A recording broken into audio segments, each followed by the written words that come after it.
Hey guys, Dom Hills PT here, and quite a busy day today, so what I thought I would do is quickly run through a question that I had whilst I was driving off or back to work for more clients. So the question is bread. Is bread bad in the health and fitness industry, and can I have it to achieve my health and fitness goals? Basically guys, as most questions come down to, it depends. It depends on the individual, it depends on you as a person.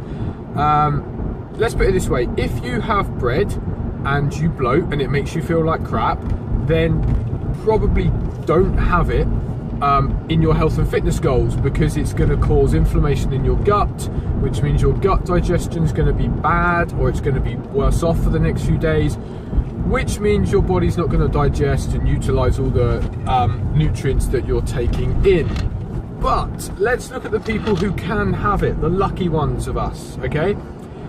If you can have bread, can you achieve your health and fitness goals whilst eating it? Yes. Yes, you can. You can have it, guys. What's the thing that we have to do? Fit it into your macronutrient goals, okay? So the same with everything we say. If you're trying to gain muscle, be in a calorie surplus. If you're trying to drop body fat, be in a calorie deficit, okay? If you're obviously trying, you know, to drop body fat and you want to have some bread, make sure the food that you are eating fits into your macronutrient goals. So if that is bread, make it fit into your macronutrient goals. It's pretty simple, okay? So ideally, you know, people then say to me, white or brown. So the question the person asked me was white or brown bread, which one?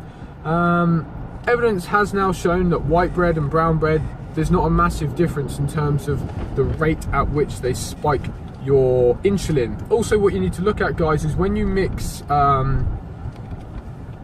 foods with other foods. So if you had some peanut butter on your bread or toast or whatever, the fat in the peanut butter will slow down the digestion rate and slow down the glycemic index of the carbs.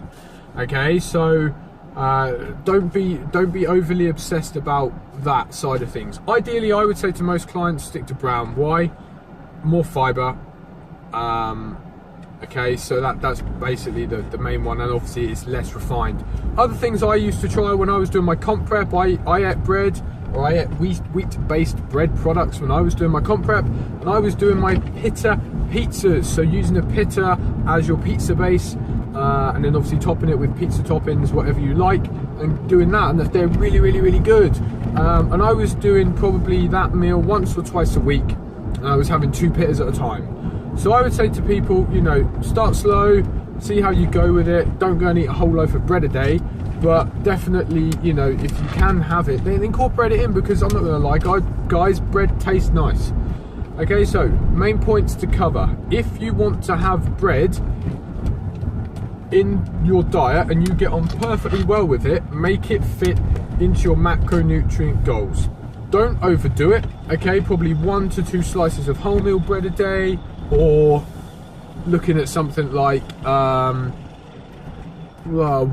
you know, maybe looking at something like 1 to 2 wholemeal pitas a day. Probably try and stick to kind of 2 slices of wholemeal bread a day, or 1 wholemeal pita bread a day, and see how you go.